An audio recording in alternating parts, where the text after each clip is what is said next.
We will thank the press for honoring our invitation today to this press conference.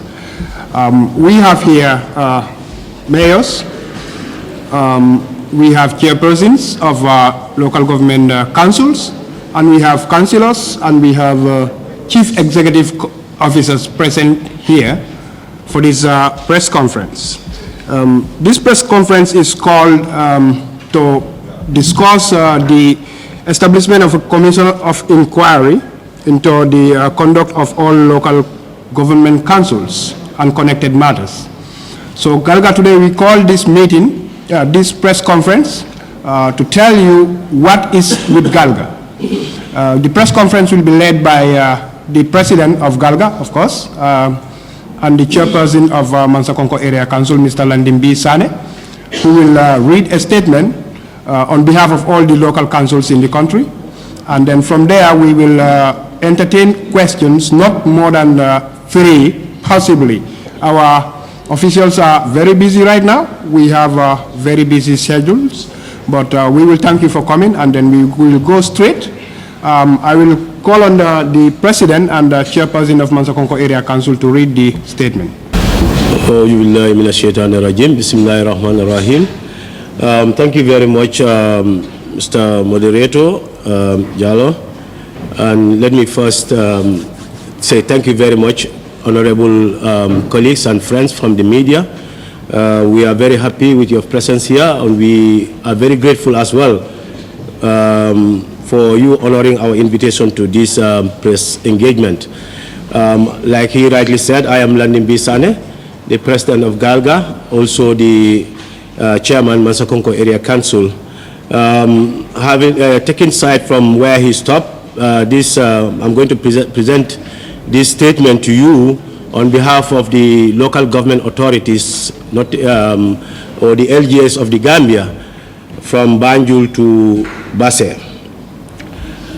And the statement reads, "It is with great disappointment and concern that we present to you your attention the recent actions taken by the President of the Republic of the Gambia that violate constitutional right of the local government authorities of this country, which consist of over 100 councillors and 8 heads of local government authorities, notably mayors and chairpersons, and the management teams of the various local councils.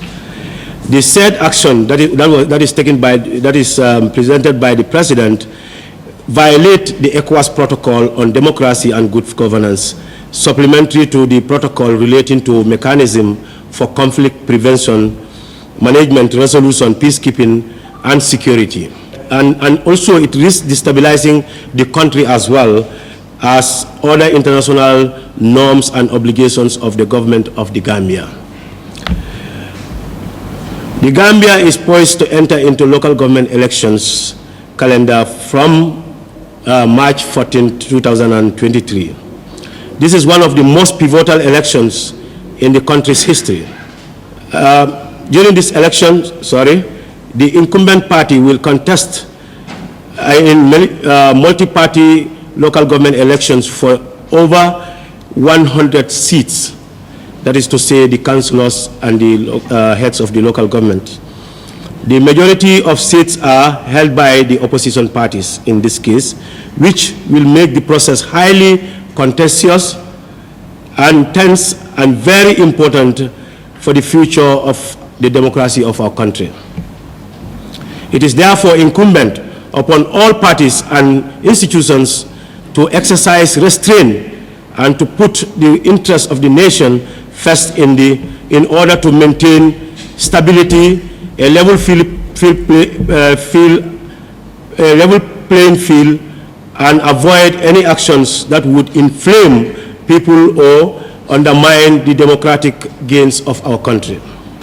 Unfortunately, the President, in purported exercise of his constitutional powers, established a commission of inquiry to the conduct of all local government councils and connected matters.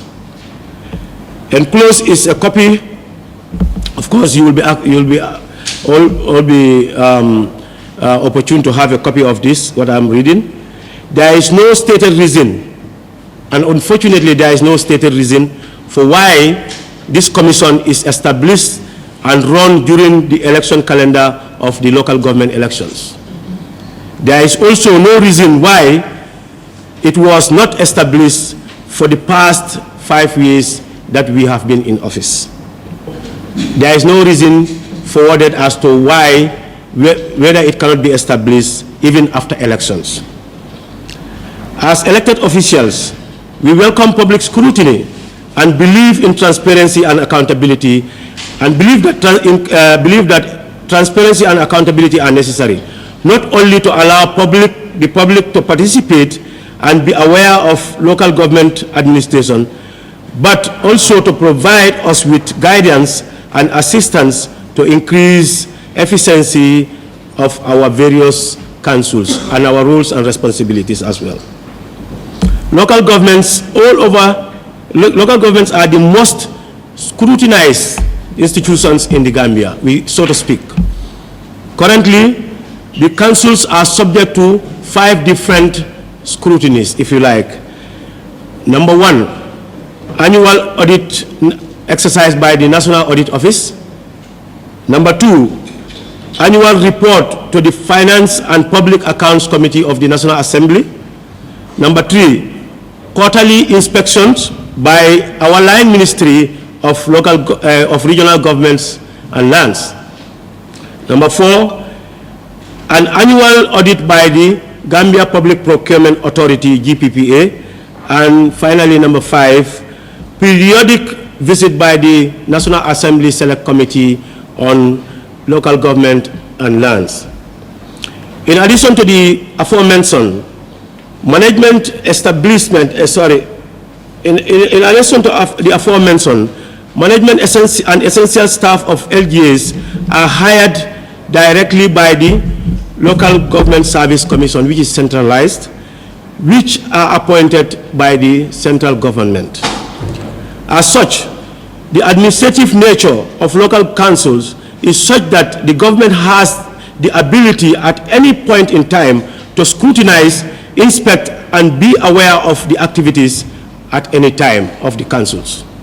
There is no council in the Gambia that has not been subjected to or can avoid any of the above that I have mentioned.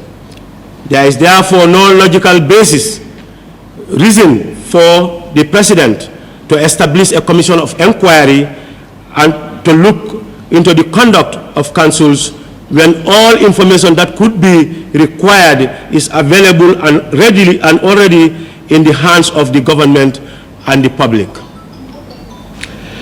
This is particularly worrisome, and the central government is amok with corruption scandals and allegations which are clearly documented and published, yet they are totally ignored. Clearly, the establishment of the commission to run concurrently to the local government election calendar is politically motivated and intended to, 1, undermine the elections, the local government elections I mean, and also restrain the free movement of candidates during the campaign, and as well provide a propaganda platform for the state, which is the ruling government per se, party. It also will compel candidates to attend hearings and distract them from their rights to participate in election activities. It will also cast doubts in the minds of voters about the conduct of their candidates, and it will also disrupt and interfere with free conduct of the elections. We are extremely concerned with the local government authorities of this country, are extremely concerned that the President has taken this measure in abuse of his presidential powers in order to tilt the playing field to his own advantage. Violation of the Constitution as far as the Commission is concerned. Under Section 26 of the Constitution, every citizen of the Gambia of of full age and capacity shall have the right without unreasonable restriction to take part in the conduct of public affairs directly or through freely chosen representatives, as well to vote and stand for elections at genuine periodic elections for public office, which elections shall be by universal and equal suffrage and be held by secret ballot. And as well to access on general terms of equality to the public service in the Gambia. This ends the quote for the Constitution quotation. Violation of the Election Act. Section 1991 of the Elections Act clearly states, each candidate and political party involved in an election campaign shall respect the fundamental principles of the state as enshrined in the Constitution and carry out his or her campaign in keeping with the ethical and moral standards and respect due to the candidates and political parties, voters, and Gambians as a whole. A candidate or political party shall not, during an election campaign period, abuse or engage in improper use of property of the government for political propaganda purposes. And the next is violation of the ECOWAS protocols. In principle, we have no issue with the objective and impartial investigations. I mean, we have no issues with objective and impartial investigations. However, the timing violates Article 1, Sub 1 of the protocols, which guarantees the freedom of political parties to participate freely without hindrance or discrimination in any electoral process or processes. The enactment of a commission of inquiry immediately before the elections violate the spirit of Article 2, which provides no substantial modification shall be made to the electoral laws in the last 6 months before elections. I read again. No substantial modification shall be made to the electoral laws in the last 6 months before elections, except with consent of a majority of political actors. We are concerned that the President, in light of the impending election and in a bid to give his candidates an advantage while disrupting the legal landscape, has decided to enact a commission to run alongside the election calendar for full 3 months. Our greater concern is the fact that several of the commissioners are known members of or sympathizers of the party of the President. While one's political affiliation should not debar membership of a commission of inquiry or answering a public duty, such affiliation will obviously lead public perception of bias and prejudice where such an inquiry is against one's political rivals during an election campaign. It is obvious, it is simply undemocratic and unsavory. We are disappointed that an eminent imam, of course, from the information that we are gathering, the imam has tendered or excused himself from the team. But here we present, as far as the composition include the Imam. We say we are very much disappointed that a prominent Imam or a known human rights defender has failed to consider all the above that I have mentioned. For all the reasons above, we hereby lodge this complaint to notably the Independent Electoral Commission. Of course, that is the elections governing body of this country, pursuant to Section 89(2), and ask that steps be taken to ensure that the commission is postponed entirely, or is postponed, in our opinion, to 21st of May 2023, showing that we can meet there and we can still go to the commission.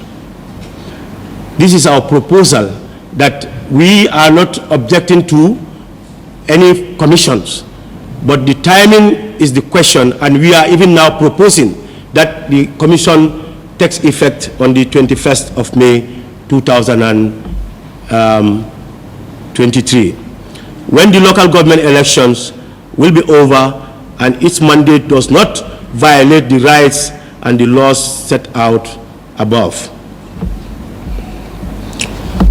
We also bring this matter to the attention of all recipients. I mean, we've circulated a correspondence to all major stakeholders, and we are bringing it to their attention that their urgent intervention in this matter is critical.